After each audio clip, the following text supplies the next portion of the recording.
As Elsu led his party of Wendats through the land of trees, he was both excited and scared, and knew this mingling of feelings was a good thing. This was the second time the Wendat had sent a party to greet visitors with white faces from across the great body of water. However, the Wendat people did not all think this was a good thing. Some saw the new encounters as potential alliances. Others did not like the radical differences in culture and beliefs and did not see any benefit to the Wendat people. The white faces had powerful weapons, and their ways were confusing at times. Those who disagreed feared that the Wendat people could not have a truly equal relationship with them. Their last encounter with people like these had not been very successful. Mistakes were made on both sides, and both Wendats and white faces were killed. The white faces left the land and his people fled into the woods. Elsu's father had warned their aging chief that these people would return again. The permanent settlement that the white faces constructed indicated their intention. Elsu had been just a small child the first time, but he remembered what his father had told him, that some day when Elsu was older and took his father's place on the council of the tribe, he would have to confront the people with the white faces. They should not be feared, his father had said. They can stay on the land where they settled by the ocean, but the white faces must always realize that they are guests on the land and nothing more. Elsu needed to make this known to the new settlers.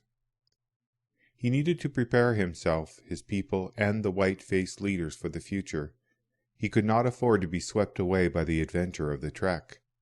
His people relied on his experience for a successful first encounter, and unfortunately this involved many risks. But Elsu knew that if the Wendats could make an alliance with these powerful people, they could help the Wendats defeat their enemies.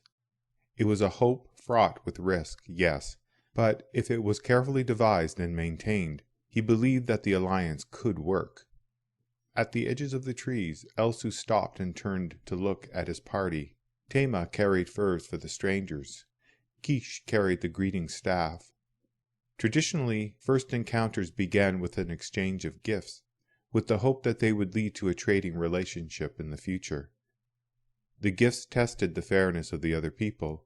If they took too much, then they were too greedy and too unworthy of trade.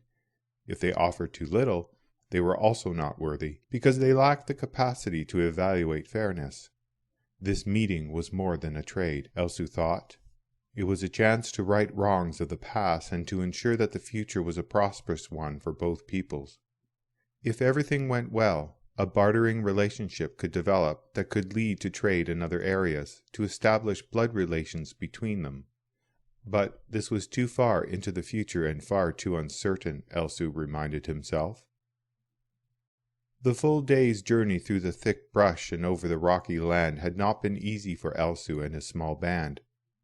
But now as he looked above the trees and saw clouds of gray and black smoke rising from the settlement of the red-haired white man, his heart began pumping. He knew that the clouds came from their smithy, where they made their sharp weapons of hard metal. This was what made them powerful, their skill in changing the shiny rocks from bogs into weapons. It was a skill that his people lacked. His people had tried before to acquire the skill and the weapons, but the white faces refused to trade their weapons and their knowledge of how to create them. As Elsu extended his hand and took the greeting staff offered by Kish, he thought of the many times that he and his dead love, Yakima, had performed this ritual. Her natural charm and likability had always made the greetings easier. She effortlessly attracted people to her with her generosity and energy for life. At times he had felt overwhelmed by the light that was so much a part of her, like the light of the morning sun, emanating in its rainbow of gold and oranges through dawn's wispy clouds. But with Yakima by his side, Elsu felt confident and safe. He wished that she was here with him now, in body as well as in spirit. The group stepped out of the forest into the meadow. In the distance, Elsu saw the white faces working hard in their village, probably preparing for the winter months when food was scarce. The winters in this part of the country were long and sometimes harsh. Everyone had to make sure that they had enough food to last, sometimes for up to 6 months of the year. There were times in the history of the Wendat people when the growing season was not plentiful enough, and when the herds of deer and caribou had migrated south to the warmer and more plentiful lands until the snow melted. They'd had to make the potion of the evergreen tree to survive through the winter months. They were close enough now that the white faces could see them. Some of them stopped what they were doing and started at Elsu's group. Elsu felt a nervous tension building inside of him. It was the same tension he felt when he hunted, a heightened sense of fear that raised his awareness and filled him with a mysterious energy that could only come from the guardian spirit. Because they were a small group, he didn't think that the white faces would find them threatening. 3 men carrying bundled furs hardly constituted a threat to a settlement full of armed men and women. They approached the main entrance to the settlement of grass buildings. The white faces also moved, taking up positions opposite them, but within the confines of the settlement. Elsu noticed what he interpreted as fearful curiosity on their faces. It mirrored what he felt inside. He purposely slowed his gait. Elsu knew that from now on, any moves made by him or his group had to be conscious and thoughtful. The smallest wrong move could be again misinterpreted as aggressive and start another war. His chief wanted allies, not more enemies. They needed help to push their existing enemies to a distance where they could no longer harm the Wendat people. He only hoped that the white faces weren't a bigger threat than the native enemies of the Wendat people. More of the white faces appeared from behind the grass houses. They converged at the opening in the fence, blocking the entrance. Elsu could not understand their fear and prejudice. There were only 3 of them. That was not a threat big enough to justify a reaction of this scale. But he did realize that if the white faces showed up in his village, his people would probably take precautionary action to assure the safety of their community. A man walked through the crowd of people approaching Elsu's group. These must be the leaders, Elsu thought. He and those with him stopped. A female white face pushed through the crowd, her sword drawn. Was she the protector of the other one? Thorfinn slowed as he sized up the small group of natives, looking at each in turn as he thought about his next move. Fascination warred with nervousness. These weren't like the natives of Groenlandia. Their skin was much darker. He didn't feel threatened by them. One of them balanced himself on one leg without the benefits of support. Thorfinn stared until the man looked away uncomfortably, then his jaw hardening with pride or determination, or perhaps a bit of both. He took the furs held by the other and hopped toward Thorfinn. The man held the furs out, offering them to him. Thorfinn took the furs with a smile, then turned and yelled, "What food do we have to give?" "We have cheese that has been curing during the ocean voyage," yelled one of the settlers. Thorfinn didn't recognize the voice, "as well as some butter." "Bring some to me," Thorfinn ordered. Moments later, butter and cheese were passed through the crowd of Norse and handed to Thorfinn. He handed the food to the native leader, then watched and waited as the natives examined the container of butter and a quarter reel of cheese. They each smelled the food, then looked back at Thorfinn, their expressions puzzled. Thorfinn mimed eating by raising his hand to his mouth several times. The natives caught on. The wheel was passed around and they broke off pieces and placed them in their mouths. They exchanged looks. By their expressions, Thorfinn guessed that they were enjoying the trade. The leader's eyes roved over the gathering Norse, lingering on the weapons clutched in their owners' hands or fastened to their belts. He stepped forward and pointed. Thorfinn followed the native's finger to the sword in Freydis's hand. He looked at the native and shook his head. Thorfinn's experience had taught him that to secure their safety, they had to maintain military superiority. If the natives acquired weapons superior to what they currently had, with their numbers they could become a formidable fighting force. Thorfinn didn't want to have any part in the creation of that force. As it was, their numbers using spears and arrows could easily overwhelm the Norse in the settlement. If Thorfinn's people wanted to permanently settle Vinland someday, they needed to know that their safety was assured. Besides, Thorfinn had seen through his decades of trading and commerce that some societies possessing the monetary wealth to buy whatever they wanted did not have the skill or the experience to wisely use their acquisitions. He had witnessed states and territories plunged into war. "Our weapons are not for trade," Thorfinn said, hoping that his meaning was understood, if not the tone. Since he neither knew their language nor the intelligence of the natives, he couldn't be sure that he got his meaning across. But the disappointed expression on the native's face told Thorfinn that he had. Thorfinn gestured, inviting the group into the settlement to look around, with the hope that the natives would see other things they wanted to trade for, taking their attention off the idea of trading for Norse weapons. Even though Elsu enjoyed the taste of the food, he hadn't wanted to give up the furs for the food. He'd hoped the friendship gift would be one or two of the weapons, but he wasn't surprised at the Whiteface's decision. If he correctly interpreted their leader's meaning, then Elsu knew that the Whitefaces were not going to share how they made the metal for the weapons. It was an uncomfortable position to be in, knowing that his people's relationship to these people wouldn't be equal on every level. What they lacked in might, they overwhelmingly made up for in numbers. Elsu looked at his companions and gestured for them to follow him into the settlement. This was not a time to give in to his fears. The lack of communication between his people and the Whitefaces could easily descend into fear and distrust and finally into armed aggression. Elsu wanted allies, not enemies. He needed to take a leap of faith and trust the Whitefaces, just as they would have to trust him. It was a step toward ratifying their alliance, which at this point seemed a little bit premature. Elsu felt more comfortable calling it a relationship. The first thing he noticed beyond the gate was the structures. They were constructed from grass of the meadow. Like his people, the longhouses provided much more space on the interior. The grass buildings had doors and windows and a door at the roof where smoke exited from the interior. These were not the structures of a nomadic people like the Wendat, but the design and use of materials provided by the land was a similarity that both peoples shared. As he walked through the settlement, Elsu secretly hoped that the Whitefaces and his people would find many more similarities to help build a relationship. A rhythmic clanging drew his eye. Almost hidden behind a building, two Whitefaces were hitting what looked like one of their weapons with a hammer. Its tip glowed red hot, and with each strike of the hammer, tiny flecks of fire jumped into the air like fireflies in the night sky.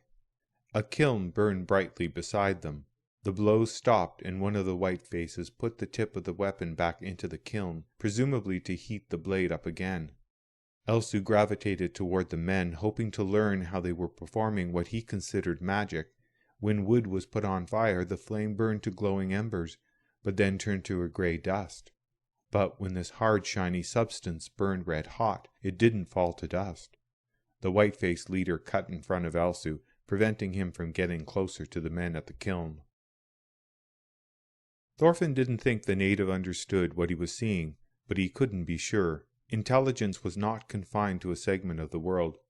Thorfinn had noted several distinct types of what could be considered intelligence among his own people. The natives survived in a very different world than what he and the other Norse knew. His was a feudal society where men and women worked the land for the landowners. There was a prosperous currency-based economy. Eric's stories of the New World revealed no evidence of this type of society. The people here were still tribal, but that only meant that they had a different kind of knowledge, not inferior or superior to the Norse knowledge, just different. He smiled at the native leader and waved him forward, drawing the small group past the smithy. Yakima had walked with Elsu as she always had, though he could no longer see or sense her. Now as the men moved on, she hesitated, more interested in what was inside the sod structures than what was going on outside.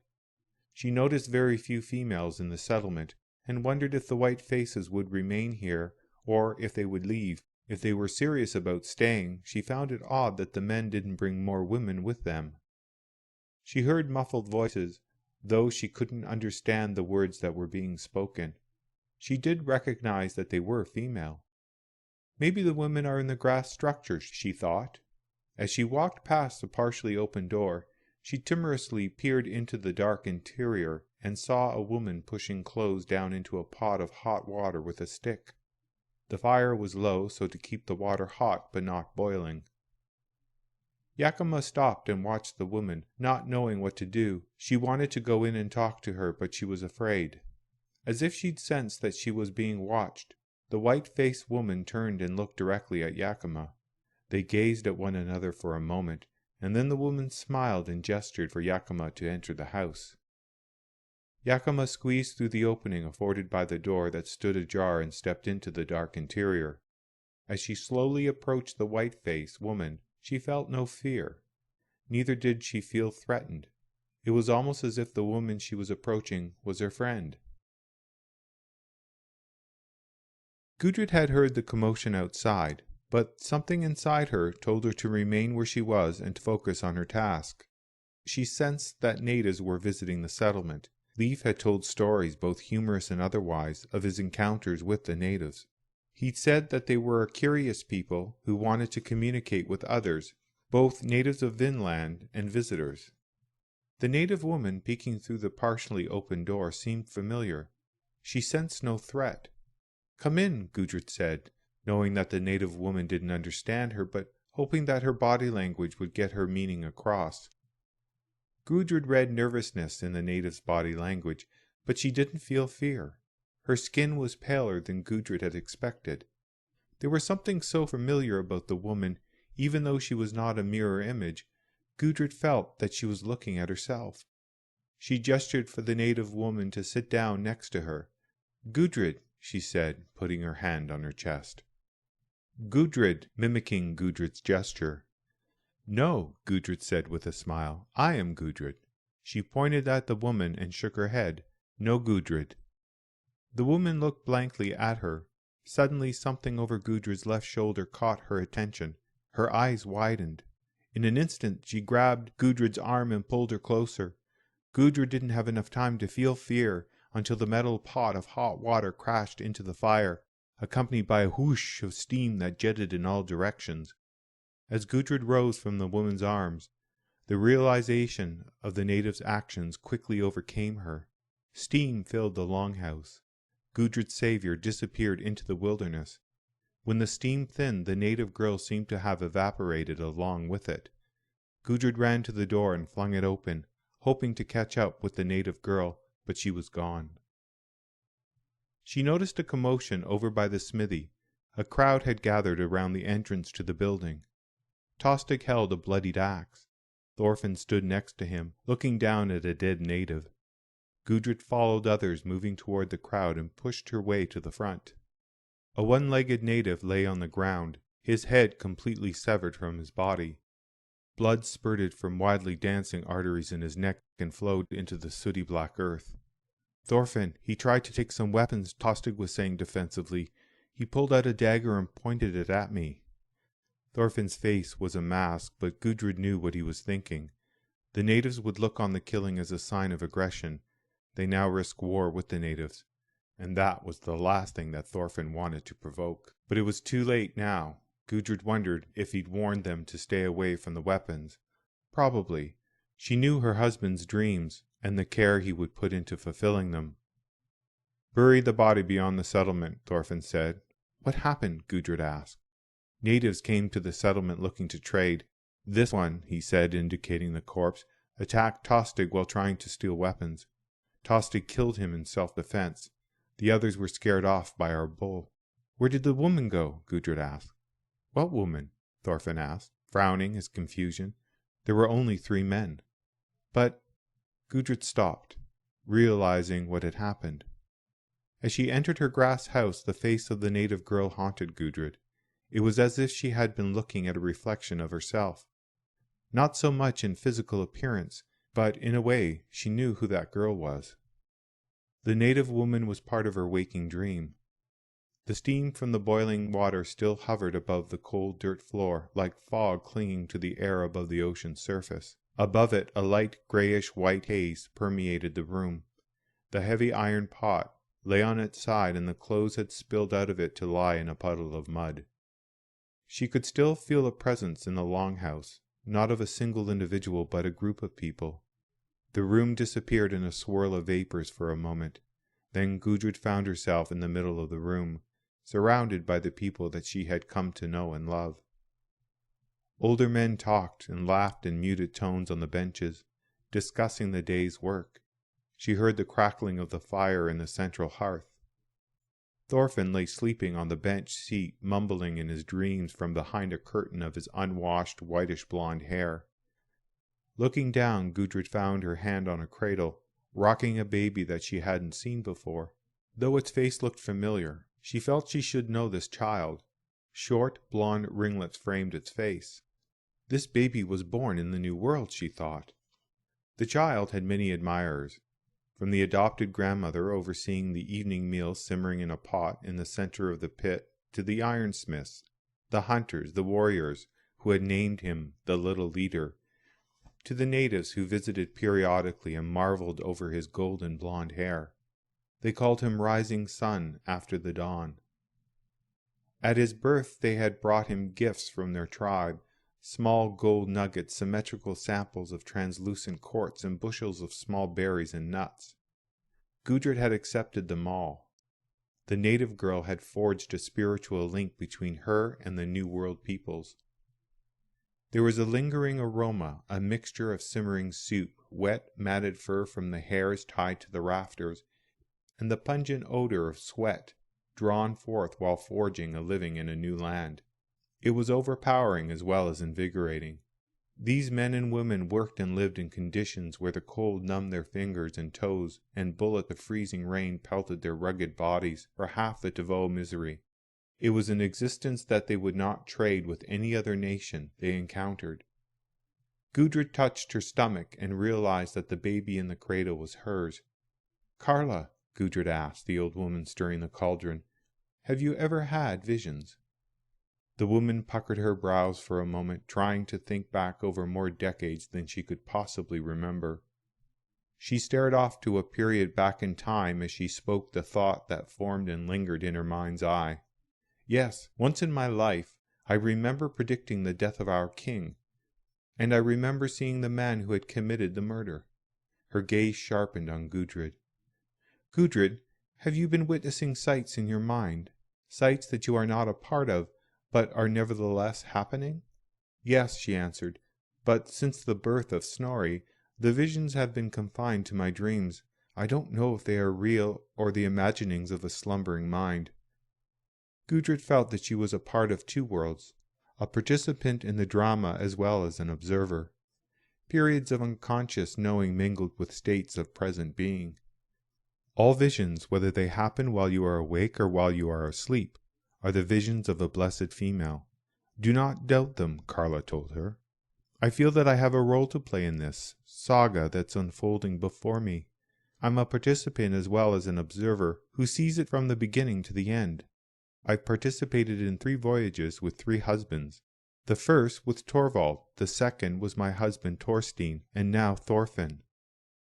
The first 2 men have died, and I now fear for my husband and my son." "You cannot run from the fates of the gods," Karla said, looking into the soup she was stirring, as if she were seeing her answers in the pot. "We are instruments for their purposes, but they have a purpose for us that we help them to realize. It is both a tragic and an honorable duty."